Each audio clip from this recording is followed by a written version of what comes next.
하겠습니다. 소성 8궤가 한 번 더 중첩돼서 8864궤가 되는데, 이 64궤가 이제 4개, 100개, 효의 위치 이런 것들 통해서 이제 이 8궤가 중첩되고, 또 256개의 효가 이제 어떻게 세팅되느냐에 따라서 전체 이제 그 주역의 세상이 설명이 됩니다. 한 궤에서만 보면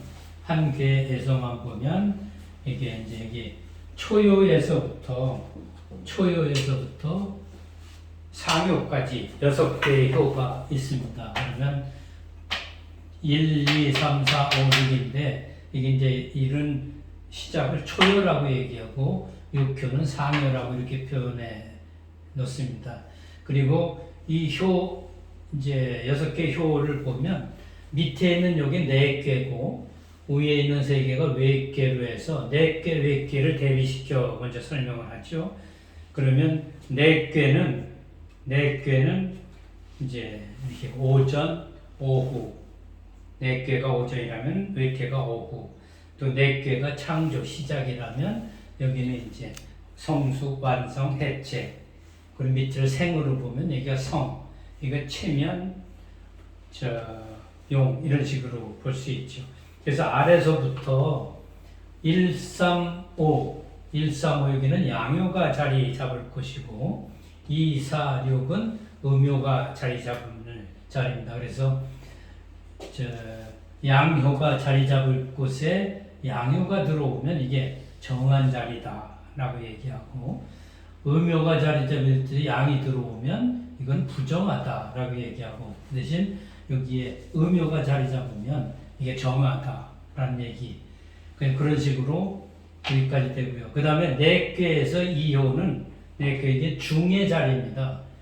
그리고 외계에서 5효는 중의 자리인데, 4개에서 2효에 음효가 자리 잡으면 정한 위치면서 중의 위치죠. 그래서 요 음효인 2효는 중정에 자리하고 있다. 그 다음에 5효는 양의 자리인데 양효가 와 있으니까 정하면서 중이니까 5효인 양효는 중정하다 이렇게 얘기를 하고요. 그 다음에 이제 응하고 비개념도 알아두셔야 되는데, 응은 1효하고 초효하고 4효, 2효하고 5효, 3효하고 6효가 응하는 자리고요.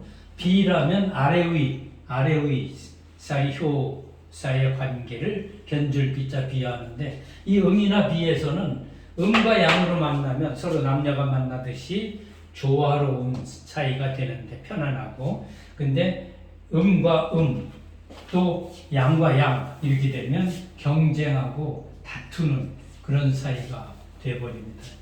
비도 그러고요. 그래서 이 초효로부터 6효까지 효를 쭉 설명해 보면, 이 초효는 이 궤 전체에서 제일 아래에 있으니까 이제 시작하는 또 싹, 그리고 여기는 이 초효에 양효가 있으면 쌍효가 나니까 능동적으로 위로 올라가려는 그런 성질이 있고요. 근데 초효인데도 음효가 자리하면 음은 올라가려고 안 하고 그냥 차분하게 거기서 만족하고 있고 그런 성질이 들어있죠. 그래서 초효에는 양효가 자리하면 우르릉우릉하면서 위로 올라가는 정한 자리가 될 수 있다. 그 다음에 2효는 4궤의 중심으로 5효인 임금, 제왕, 사장님하고 응하는 자리인데, 여긴 음성이 자리해야 되는 곳이고, 신하들 중에서 대인의 위치에 아주 우뚝한 큰 그런 사람 위치에 있다. 3효는 이 4궤의 정상으로 신하의 위치에서 이제 위에 임금 영역, 위에 지도층, 지배층으로 올라가려는 그 제일 꼭대기에 있는 자리입니다. 그래서 덕이 공부 열심히 하고 뭐해서 아는 것도 많고 경험도 많아서 덕이 다 쌓여서 조만간 위로 올라가려는 그런 직전의 상태이다. 그래서 그 대신 여기가 이제 이거 뭐 지금 사람이 괜찮은데 위로 올라가려고 하니까 여기서는 잘 지켜보는 거지.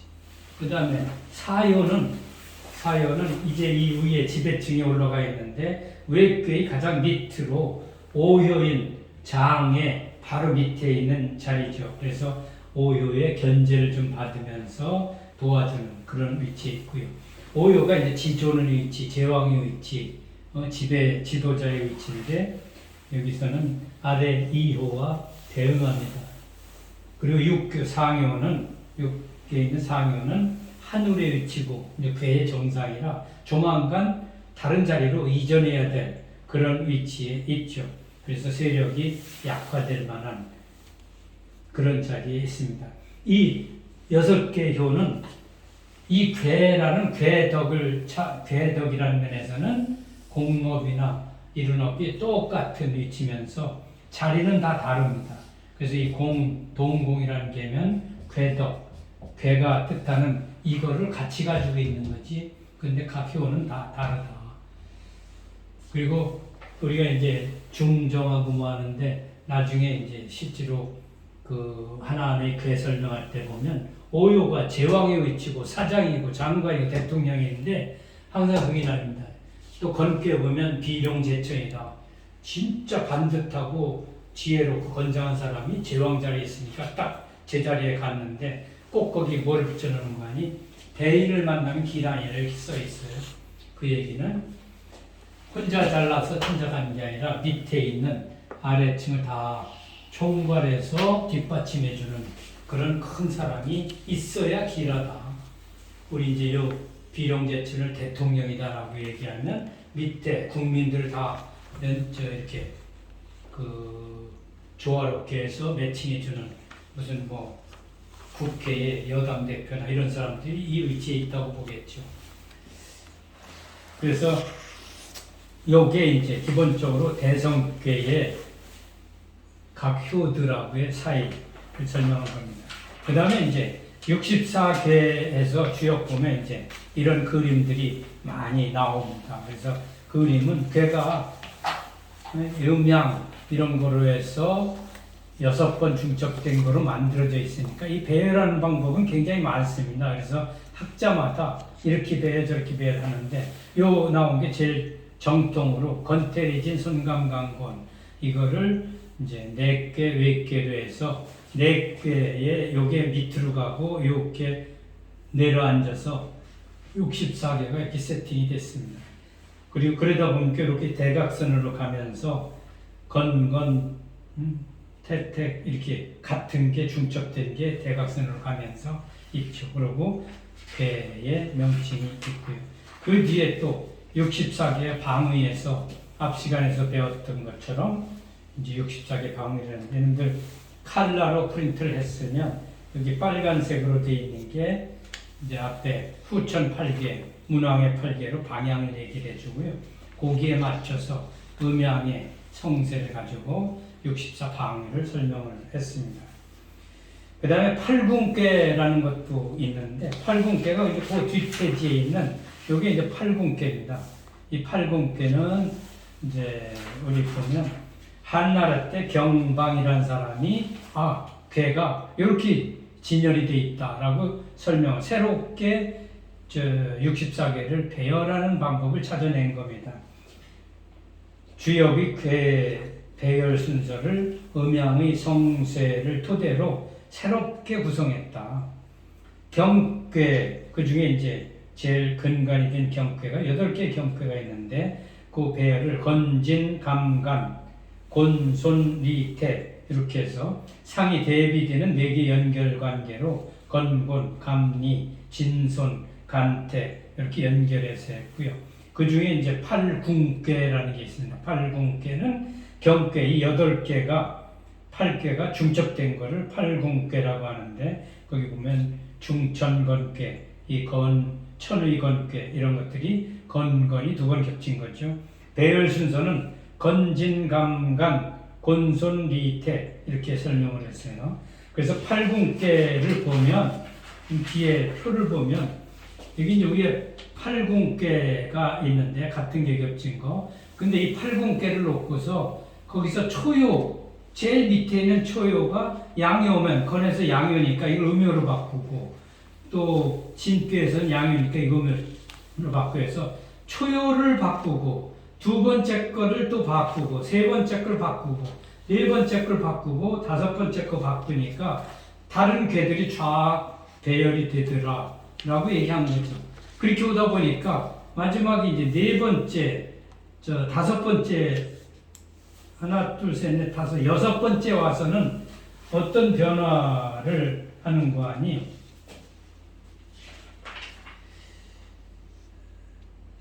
그 팔궁계에서는 제일 위에 상요는 변화를 안 합니다. 그래서 상요는 변화 없이 그래서 이 상세라고 표시하고 초요가 변해서 1세, 1세는 30년, 1세께 2요가 변해서 2세께 3요가 변해서 3세께 4요가 변해서 4세께 5요가 변해서 5세께 이렇게 하고서 이후에 그 다음에는 4요가 원래 꾀의 효로다 다시 돌아갑니다. 그렇게 해놓으니까 이제 다른 꾀가 생기는데 이걸 유혼꾀라고 하고요. 그 다음에는 또 네 꾀를 원래 꾀로 또 바꿔버립니다.